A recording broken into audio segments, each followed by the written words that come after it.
Hello welcome to chemistry tool. कैसे हैं आप लोग? सो देखिए, इस पर्टिकुलर वीडियो में बात करेंगे सॉलिड स्टेट का एक सबसे इंपॉर्टेंट टॉपिक जो कि CSIR नेट में इसके ऊपर बहुत क्वेश्चन पूछे जाते हैं। And not only CSIR net में, इसके ऊपर IIT जैम में या जो जितने भी MSc कॉम्पिटेटिव एग्जाम होते हैं उन सब में इसके ऊपर सबसे ज़्यादा क्वेश्चन पूछे जाते हैं। एंड ये टॉपिक IIT JEE के लिए भी इंपॉर्टेंट है और ये टॉपिक जो बच्चे नीट की तैयारी कर रहे हैं उनके लिए भी इंपॉर्टेंट है। इवन दो ये NCERT में इतना अच्छा डिटेल में दिया हो ना दिया हो, बट ये टॉपिक इंपॉर्टेंट है जब आप सॉलिड स्टेट पढ़ते हो। एंड अगर आप क्रिस्टलोग्राफी पढ़ना चाहते हो, अगर आप एक्सरे डायफ्रैक्शन स्पेक्ट्रोस्कोपी पढ़ना चाहते हो जो कि एक अलग से स्पेक्ट्रोस्कोपिक ब्रांच है, तो भी ये टॉपिक आपको बहुत अच्छे से आना चाहिए। And that's all about Bragg's law. अब बेसिकली ब्रैग्स लॉ को अगर आपको समझना है तो आप लोगों ने 12th स्टैंडर्ड में एक बहुत सिंपल सा टॉपिक पढ़ा होगा जिसको कहा जाता है constructive and destructive interference of light, जिसको हमने रिफ्रैक्शन ऑफ लाइट, वो जो हम वेव ऑप्टिक्स पढ़ते थे तो इंटरफेरेंस, डायफ्रैक्शन वगैरह वगैरह जो हमने 12th स्टैंडर्ड में पढ़ा था वो उससे रिलेटेड था। और मुझे ऐसा लगता है कि जो भी बच्चा इस वीडियो को देख रहा है वो BSc का हो, MSc का हो या वो 11th 12th का हो, एटलीस्ट उसे वेव ऑप्टिक्स की थोड़ी बहुत या वेव्स की थोड़ी बहुत इन्फॉर्मेशन होगी। उसे ये पता होगा कि वेव नेचर क्या होता है, उसे ये पता होगा कि जब वेव्स जाती हैं तो ट्रफ एंड क्रस्ट किस तरीके से बनता है, और उसे ये भी पता होगा कि वेव्स एक दूसरे के साथ इंटरफेयर करती हैं। जिस तरीके से ओशन में वेव्स, जब दो वेव अगर एक साथ आए तो कंस्ट्रक्टिव होता है और अगर दो वेव अपोजिट में आए तो डिस्ट्रक्टिव इंटरफेरेंस होता है। ये आप लोगों को ने पढ़ा होगा। आपने 12th स्टैंडर्ड में डबल स्लिट एक्सपेरिमेंट पढ़ा होगा, आप लोगों ने 12th स्टैंडर्ड में यंग्स एक्सपेरिमेंट, बहुत सारी चीजें पढ़ी होंगी। तो उन्हीं का एप्लीकेशन जो है वो हम करेंगे यहाँ पे सॉलिड स्टेट केमिस्ट्री में। सी देखिए, हम सबको पता है कि अगर मान लीजिए मेरे पास एक रेड कलर की वेव है, ये रेड कलर की एक वेव है, इलेक्ट्रोमैग्नेटिक रेडिएशन ऑब्वियसली, जिसमें electric field and magnetic field दोनों होता है, बट हम दोनों में से कोई एक रिप्रेजेंट करते हैं, या तो इलेक्ट्रिक फील्ड रिप्रेजेंट करेंगे या मैग्नेटिक फील्ड रिप्रेजेंट करेंगे। मोस्ट ऑफ द टाइम हम इलेक्ट्रिक फील्ड को रिप्रेजेंट करते हैं। तो मान लीजिए मेरे पास इस तरीके से एक रेड कलर की वेव है जो प्रोपोगेटिव है, यानी वो आगे डायरेक्शन में, इस डायरेक्शन में जा रही है। तो एक बार ट्रफ एंड क्रस्ट इस तरीके से वो वेव चलती जाती है। दो सिमिलर पॉइंट्स के बीच में जो डिस्टेंस होता है उसको हम कहते हैं वेवलेंथ। इन दो पॉइंट्स को इसको हम क्या कहते हैं, इतने डिस्टेंस को वेवलेंथ। अब मान लीजिए वहां पर एक ये वेव जो है, ये रेड कलर की वेव यहां से ओरिजिनेट हो रही है, इस पर्टिकुलर पॉइंट से वो स्टार्ट हो रही है। तो वो इस तरीके से स्टार्ट होते हुए आगे जा रही है। अच्छा, मान लीजिए वहीं पर एक ब्लू कलर की वेव है जो थोड़ा सा पीछे से स्टार्ट हो रही है, यानी इस डिस्टेंस से स्टार्ट हो रही है, और रेड कलर की वेव जहां से स्टार्ट हो रही है और ब्लू कलर की वेव जहां से स्टार्ट हो रही है उसके बीच में जो डिस्टेंस है वो हाफ डिस्टेंस है। हाफ डिस्टेंस का मेरा मतलब ये है कि λ/2 का डिफरेंस है। दिस इज योर λ/2 का डिफरेंस, क्योंकि अगर ये वेवलेंथ है तो उसके आधे डिस्टेंस पहले से वो शुरू हो रही है। अब इससे प्रॉब्लम क्या होती है कि जब ये वेव ऊपर की तरफ जा रही होगी इस तरीके से, जब इसका मोशन ऊपर होगा उस समय इसका मोशन नीचे की तरफ होगा। यानी इन दो लोगों को आप अगर देखो तो इसमें अगर ट्रफ आया, इसमें क्रस्ट आया, तो दो वेव एक दूसरे को कैंसिल करेंगी। तब हम कहते हैं कि देखो इस तरीके की वेव आर डिस्ट्रक्टिव इंटरफेरेंस दिखाएंगी। ये क्या दिखाएंगी? Destructive interference. अगर दो वेव ऐसी होती हैं जिनके बीच में अगर λ/2 का डिफरेंस आता है, यानी मैं इवन ये कहूंगी ऑड नंबर्स में यहाँ डिफरेंस आता है, तो वेव जो वेव्स होंगी वो एक दूसरे को नलीफाई कर देंगी। अब ऐसी वेव अगर सामने एक मैं स्क्रीन रखता हूँ, आई होप आप लोगों ने पढ़ा होगा कि देयर इज अ स्क्रीन जिसके ऊपर आप डार्क एंड ब्राइट बैंड्स के बारे में आप लोगों को ये थोड़ी बहुत इन्फॉर्मेशन आती होगी। जब ऐसी वेव जिनके बीच में जो डिफरेंस है वो λ/2 का है, जब वो वेव जाके एक पॉइंट पे स्ट्राइक करेंगी तो वहाँ पे डार्क बैंड आएगा। डार्क बैंड का मतलब उन्होंने एक दूसरे को डिस्ट्रॉय कर दिया है। वहाँ पे कोई फोटो सेंसिटिव मटेरियल अगर होगा तो वहाँ पे कोई स्पॉट प्रोड्यूस नहीं होगा, ल्यूमिनेसेंस प्रोड्यूस नहीं होगा। ऑन दी अदर हैंड, अगर मान लीजिए मेरे पास एक ब्लैक वेव है, एक ब्लैक कलर की वेव है जो इतने दूरी से स्टार्ट हो रही है कि इन दोनों इसके ओरिजिनेटिंग पॉइंट में, देखिए इसके ओरिजिनेटिंग पॉइंट में रेड कलर में और उसके बीच में जो डिफरेंस है वो लैम्डा का डिफरेंस है। कितने का डिफरेंस है? लैम्डा का। अब वो 1 लैम्डा हो सकता है, 2 लैम्डा, 3 लैम्डा, 4 लैम्डा, 5 लैम्डा, हम उसको लिख देते हैं n लैम्डा का डिफरेंस है। कितने का डिफरेंस है? n लैम्डा का डिफरेंस है।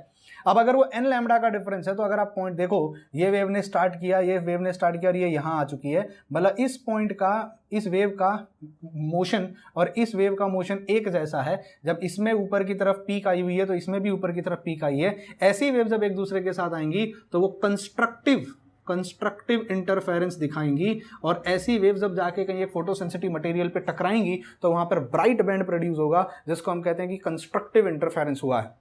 अब इसका यूज हमारी ये फिजिक्स है, this is what you study in physics. अब इसका एप्लीकेशन हम सॉलिड स्टेट में कैसे करेंगे?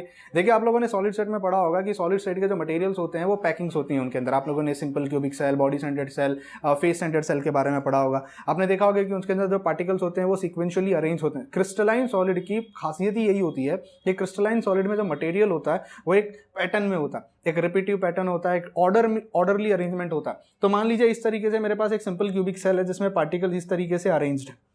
इस तरीके से। अब भाई मुझे पता है पार्टिकल्स के बीच का जो डिस्टेंस होता है उसको कहा जाता है इंटरप्लेनर डिस्टेंस। अब आप में से बहुत सारे लोग सोच रहे होंगे सर इंटरप्लेनर डिस्टेंस बेसिकली समझाने की कोशिश कीजिए। देखिए आप लोगों ने सिंपल क्यूब को इस तरीके से इमेजिन किया है, आपने सिंपल क्यूब को जो देखा है आज तक वो इस तरीके से देखा है, जो ऐसे डायग्राम्स आपने देखे होंगे इस तरीके से, सिंपल क्यूब के डायग्राम्स ऐसे, am I right? अब देखिए आप अगर देखो तो ये जो पार्टिकल्स हैं इनको मैं इस कॉर्नर वाले पार्टिकल्स को इस तरीके से लाइन मार देता हूँ यहाँ पे, ये पार्टिकल एक प्लेन बना रहे हैं, राइट, और ये वाले पार्टिकल एक प्लेन बना रहे हैं, और दोनों प्लेन्स के बीच का जो डिस्टेंस होगा, दोनों प्लेन्स के बीच का जो डिस्टेंस होगा उसको हम इंटरप्लेनर डिस्टेंस डी कहेंगे ना। सिमिलरली हमारे पास अलग अलग टाइप के यूनिट सेल्स होते हैं, हमारे पास 7 मेन क्रिस्टल सिस्टम होते हैं, आप लोगों ने पढ़ा होगा 7 main crystal system, cubic, monoclinic, उसको अगर आपको याद नहीं है तो याद रखना, क्लास मंडे, ट्यूसडे और थर्सडे ही रहेगी। आपने ये 7 क्रिस्टल सिस्टम्स के बारे में पढ़ा है, cubic, monoclinic, triclinic, orthorhombic, tetrahedral, hexagonal, rhombohedral, ठीक है, ये 7 मेन होते हैं। इनमें वैरायटीज होती हैं, BCC, simple cube, BCC, FCC, simple cube primitive भी कहते हैं, और बेस सेंटर्ड क्यूब होता है। अब अगर आप क्यूबिक लेते हो तो इनमें 3 पॉसिबल वेरिएशन है, मोनोक्लिनिक में 2 पॉसिबल वेरिएशन है, ट्राइक्लिनिक में 1 है, ऑर्थोरोम्बिक में 4 है, इसमें 2 है, इसमें 1 है और इसमें 1 है। याद कैसे रखोगे? क्लास मंडे, ट्यूसडे और थर्सडे ही रहेगी, 3 2 1 4 2 1 1, 3 2 1 4 2 1 1। अब ये हम लोगों ने पढ़ा। अब देखो टोटल मिला के 14 डिफरेंट टाइप्स के लैटिस हमारे पास अवेलेबल होते हैं, 14 डिफरेंट टाइप के क्रिस्टल्स हमारे पास या यूनिट सेल्स हमारे पास अवेलेबल होते हैं। तो ये उनमें पैकिंग अरेंजमेंट भी अलग अलग होता होगा। तो अब सोचो एक इलेक्ट्रोमैग्नेटिक रेडिएशन को अगर एक ऐसे सॉलिड के ऊपर इंसिडेंट मारा जाए, आप लोगों ने शायद अगर 12th स्टैंडर्ड की फिजिक्स को ढंग से पढ़ा, आपने वेव फ्रंट के बारे में पढ़ा होगा कि जब लाइट निकलती है किसी सोर्स में से तो जो 2 लाइट्स अगर निकल रही होंगी तो वो एक साथ पैरेलल एक साथ चलती हैं। तो मान लीजिए मेरे पास एक वेव यहाँ से आ रही है और उसी समय दूसरी वेव यहाँ से आ रही है और दोनों इंसिडेंट आके ट्रैवल करती हैं और आने के बाद इस पार्टिकल के ऊपर टकराती है, पहली वेव है, और वो वेव टकरा के यहाँ से रिफ्लेक्ट हो जाती है और निकल जाती है। बट ऑन दी कॉन्ट्ररी जो सेकंड वेव उसके साथ पैरेलली आ रही थी वो अंदर तक पिनिट्रेट करती है और अंदर की लेयर से टकराने के बाद बाहर निकलती है।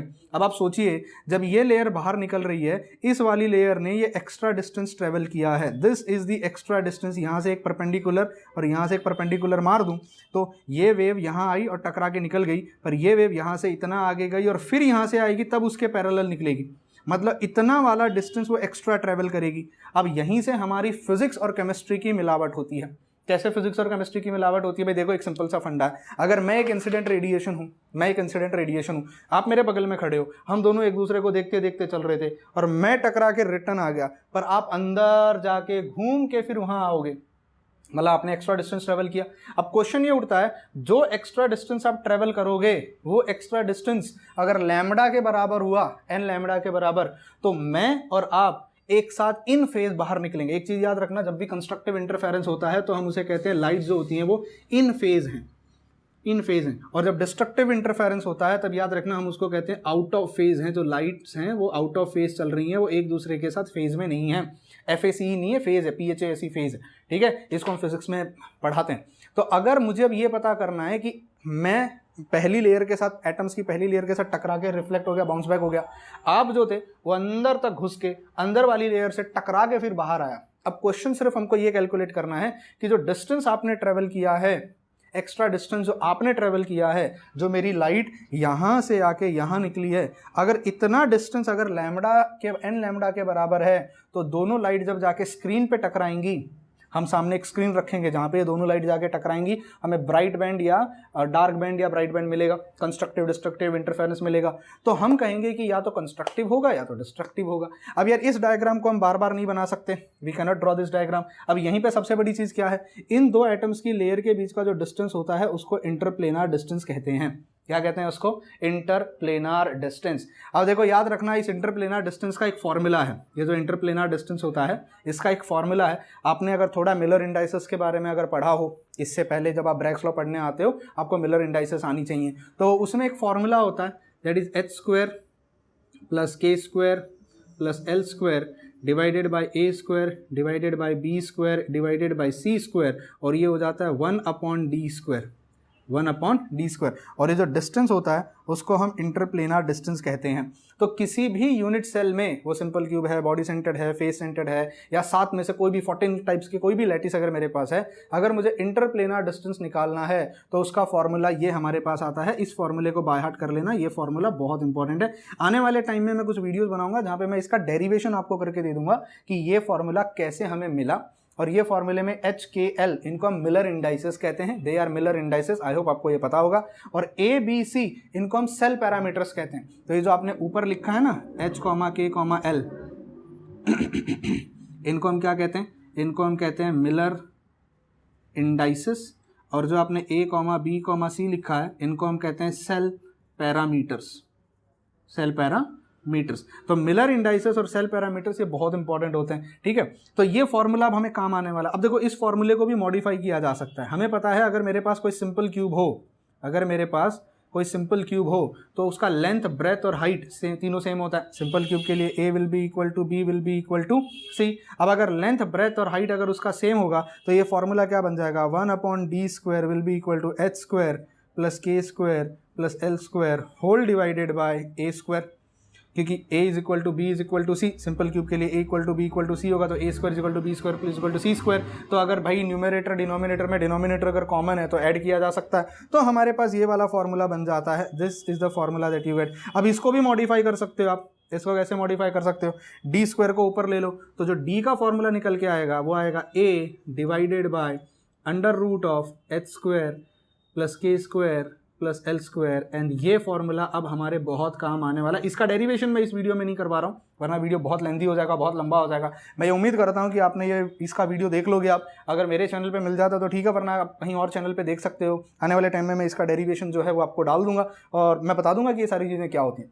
फिलहाल हम इससे आगे बढ़ते हैं। इस डायग्राम को, ये जो हमने डायग्राम, इसको सिंप्लीफाई करके हम रे डायग्राम बना देते हैं। अब रे डायग्राम मतलब जहाँ पे हम सिर्फ लाइंस बनाते हैं। तो ये जो पहली ब्लैक लाइन है ये पहली लेयर है एटम्स की, ये पहली लेयर है। और जो सेकंड ब्लैक लाइन है वो सेकंड लेयर है। अब यहाँ से एक वेव फ्रंट है, ये वेव फ्रंट है। वेव फ्रंट का मतलब होता है दो इलेक्ट्रोमैग्नेटिक रेडिएशन जो एक साथ ट्रेवल कर रही हैं, दो दोस्त जो एक दूसरे का हाथ पकड़ के चल रहे हैं। और पहली इलेक्ट्रोमैग्नेटिक रेडिएशन आगे टकरा के कंटिन्यूसली वहाँ से रिफ्रैक्ट हो रही है, और दूसरी इलेक्ट्रोमैग्नेटिक रेडिएशन आ रही है, टकरा रही है और यहाँ से चली जा रही है। अब देखो यहाँ पर ना दो एंगल्स की बात आती है। सबसे पहले अगर मैं एक लाइट यहाँ पे ड्रॉ करूँ, इसको कहा जाता है, अगर आपने पढ़ा हो, इसको कहा जाता है नॉर्मल लाइट। क्या कहा जाता है? नॉर्मल। तो यहाँ पे दो एंगल्स बन रहे हैं। सबसे पहला एंगल बन रहा है ये, this is your first angle theta, और मैं यहाँ एक एंगल लिखता हूँ जिसको मैं लिख देता हूँ फाई। ये दो एंगल है। अब एक एंगल को कहा जाता है incidence angle, angle of incidence, और एक एंगल को कहा जाता है ग्लांसिंग एंगल। तो ये मैं इस वीडियो में आपके लिए होमवर्क छोड़ के जा रहा हूँ। मैं चाहता हूँ कि आप थोड़ा दोबारा जाओ, एच.सी. वर्मा सर की किताबें खोलो। मैं चाहता हूँ थोड़ा गूगल करो आप, और आप ये असाइनमेंट और नीचे कमेंट बॉक्स में मुझे कमेंट करके बताना कि ये जो थीटा है इसको एंगल ऑफ इंसिडेंस कहेंगे या एंगल ऑफ इंसिडेंस फाई को कहेंगे। अब इसको हम एंगल ऑफ ग्लांसिंग एंगल कहेंगे कि इसको ग्लांसिंग एंगल कहेंगे। ये आपका होमवर्क है, प्लीज मुझे कमेंट करके बॉक्स में कमेंट करके बताना। अब यहाँ पे जो लाइट निकल के आती है वो लाइट यहाँ पे टकराएगी, यहाँ से चली जाती है। जब ये लाइट यहाँ टकरा रही थी उस समय उसके पैरेलल यहाँ पे ये लाइट थी, और जब वो बाहर निकल रही होगी तब वो लाइट यहाँ पैरेलल होगी। मतलब हमें ये एक्स्ट्रा डिस्टेंस जो इस लाइट ने ट्रेवल किया है हमें ये कैलकुलेट करना है। अब अगर मैं यहाँ नंबरिंग करना स्टार्ट करूँ, मान लेते हैं इसको रख देते हैं ए, इसको रख देते हैं बी, इसको रख देते हैं सी, इस पॉइंट्स को, और यहाँ पे रख देते हैं पॉइंट डी। तो अगर मान लीजिए किसी तरीके से A B plus B C किसी तरीके से एन लैम्बडा के बराबर अगर आ गया, A B plus B C अगर एन लैम्बडा के बराबर आया, तो मैं कहूँगा दोनों वेव जब टकरा के बाहर निकल रही थी तो दोनों के बीच में एन लैम्बडा का डिफरेंस था, वो इन फेज थी, कंस्ट्रक्टिव इंटरफेरेंस मिलेगा। और हमें कंस्ट्रक्टिव इंटरफेरेंस की ही कंडीशन चाहिए वहाँ पे। अब वहाँ पे एन का वैल्यू 1 2 3 4 5 6 7 कुछ भी हो सकता है, ठीक है। अब A B plus B C को हम कैलकुलेट कैसे करेंगे? देखो भाई, मुझे पता है ये जो लाइन यहाँ मैंने ड्रॉ करी है ये तो हो गई आपके इंटरप्लेनर डिस्टेंस, उसको तो हम डी कहेंगे। और यहाँ से एक परपेंडिकुलर यहाँ मार दी, यहाँ से एक परपेंडिकुलर यहाँ मार दी। अब ये अगर एंगल बन गया तो ये एंगल जो होगा वो भी थीटा कहलाएगा, और ये एंगल जो होगा वो भी थीटा कहलाएगा। ये दोनों एंगल थीटा कहलाएंगे। तो अब मुझे एक बात बताओ, अगर मैं ये थीटा और ये थीटा दोनों सेम रहेंगे, इस चीज़ का याद ध्यान रखिएगा, ठीक है। अब मुझे इसका साइन थीटा बताइए कितना होगा? Sign theta will be opposite upon hypotenuse, opposite upon hypotenuse. मुझे बताइए इस थीटा का अपोजिट क्या है, ए बी। इस थीटा का अपोजिट क्या है, ए बी। और हाइपोटेन्यूज क्या है, 90 के सामने वाली, यानी आपका इंटरप्लेनर डिस्टेंस हो जाएगा डी। अच्छा उस थीटा को लेते हैं, इस वाले थीटा को लेते हैं, तो ये कितना हो जाएगा, ये भी साइन थीटा हो जाएगा। साइन थीटा क्या हो जाएगा, opposite, that will be B C upon hypotenuse. Hypotenuse फिर से कितनी हो जाएगी, डी। यानी जो दोनों एंगल हमने लिया है, ये जो दो एंगल हमने लिया है, this two angles are equivalent to this angle. अब ये ज्योमेट्रिकली प्रूफ किया जा सकता है, मैं प्रूफ पे नहीं जा रहा हूं, मान लो, हजम कर लो। जैसे बहुत सारी चीजें हम लोगों ने आज तक हजम करी हैं, एक वीडियो में सारी साइंस को एक्सप्लेन नहीं किया जा सकता, ठीक है। तो ये दोनों एंगल और ये एंगल जो होगा वो बराबर होगा, इसीलिए हम मोस्ट ऑफ द टाइम इस एंगल की वैल्यू को सब्स्टिट्यूट करते हैं। We substitute angle of incidence, जिसको एंगल ऑफ इंसिडेंस कहा जाता है। देखो मैंने आंसर भी दे रहा हूँ बहुत ज़्यादा, ठीक है। तो एंगल ऑफ इंसिडेंस आपका बन गया। तो यहाँ से हम आगे कंटिन्यू करते हैं। तो मुझे यहाँ पे एक तरफ बी सी मिल गया और एक तरफ ए बी मिल गया। तो इस फॉर्मूले में अगर मैं ए बी का वैल्यू सब्स्टिट्यूट करूँ, A B will be D sine theta, तो ये हो जाएगा डी साइन थीटा प्लस, और बी सी का वैल्यू हो जाएगा फिर से डी साइन थीटा, ये हो जाएगा D sine theta will be equal to N lambda. ये कंडीशन है कंस्ट्रक्टिव इंटरफेरेंस की। हम यहाँ सिर्फ कंस्ट्रक्टिव इंटरफेरेंस की बात कर रहे हैं, डिस्ट्रक्टिव की बात नहीं कर रहे हैं। अगर ये कंडीशन फुलफिल होती है तो कंस्ट्रक्टिव इंटरफेरेंस, नहीं होती है तो डिस्ट्रक्टिव इंटरफेरेंस। और यूजुअली एक्सरे स्पेक्ट्रोस्कोपी करते समय हम बैंड देखते हैं, ब्राइट बैंड कहाँ पर आ रहा है, we all see the peak, जहाँ पे एब्जॉर्प्शन या एमिशन जो भी आप बात कर सकते हो, ठीक है। तो यहाँ से हमें मिल जाता है 2d sin theta, 2d sin theta will be equals to N lambda, and इसको कहा जाता है ब्रैग्स इक्वेशन। क्या कहते हैं इसको ब्रैग्स इक्वेशन कहते हैं। अब देखिए यहाँ तक आपने जो पढ़ा है 12th स्टैंडर्ड के बच्चों के लिए या जो जेई नीट की तैयारी कर रहे हैं उनके लिए, या मोर देन इनफ है।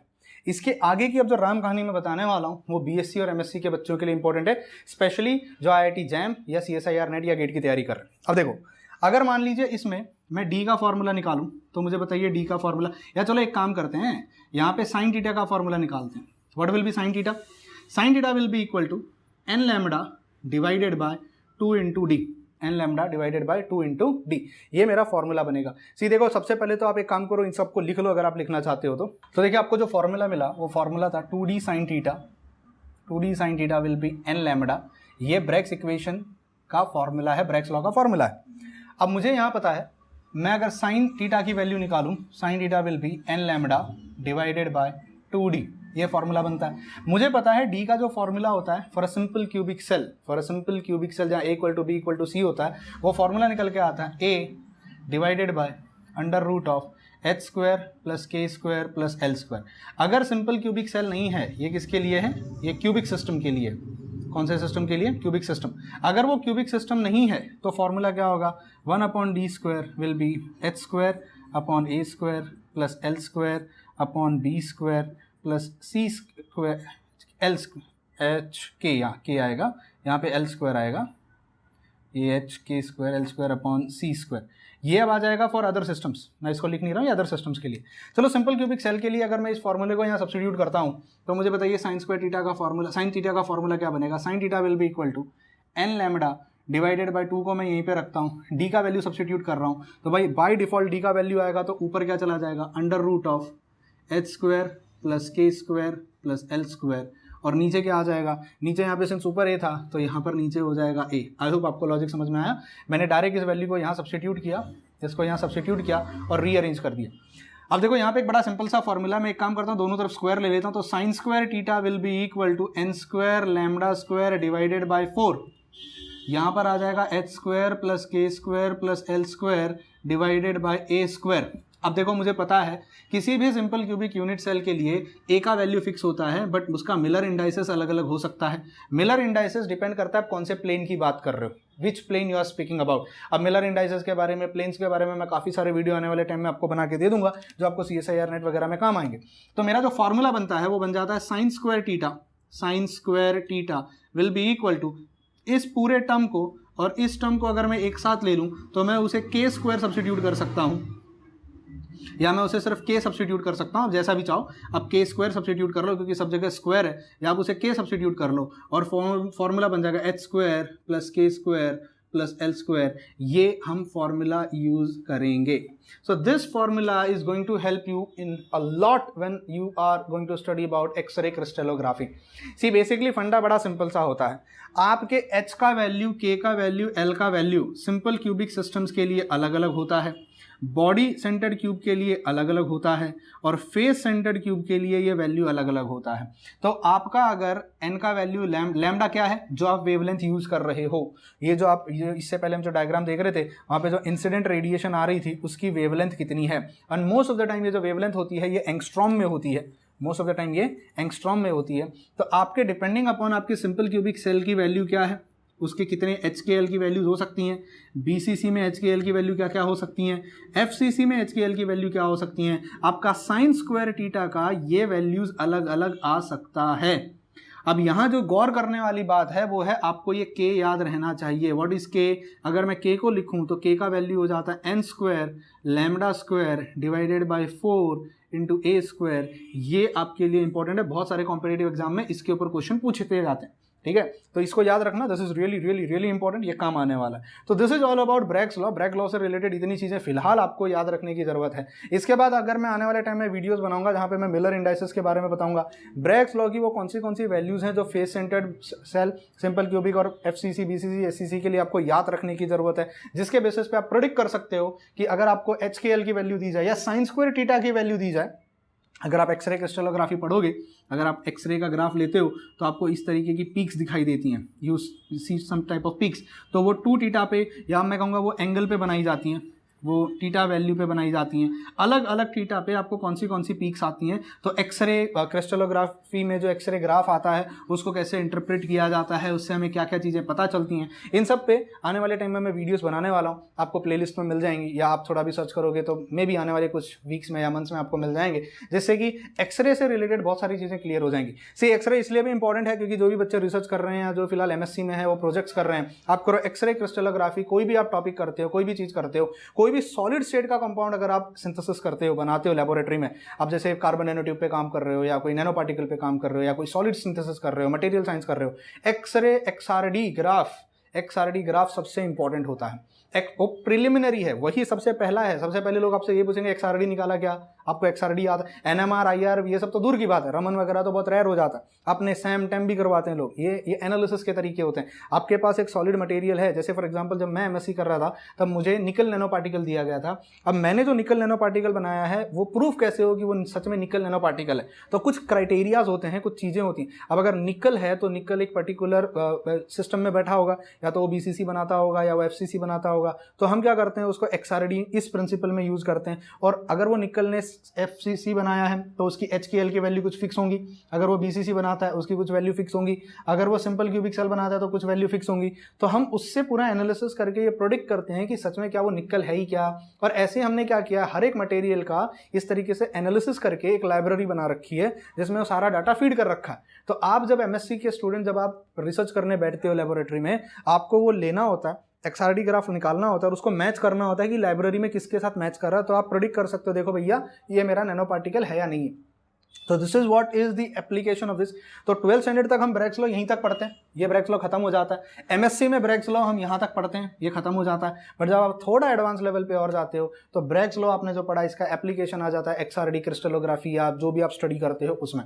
तो ये सारे आने वाले वीडियोस में मिलेंगे आपको। एंड अगर आपको ये वीडियो अच्छा लग रहा होगा, अगर मेरा पढ़ाया हुआ आपको समझ में आएगा, तो प्लीज जाते जाते चैनल को सब्सक्राइब कर देना, एंड हो सके तो वीडियो को लाइक कर देना। फ्री में कुछ नहीं जा रहा है यार। Till then bye bye, take care and God bless you.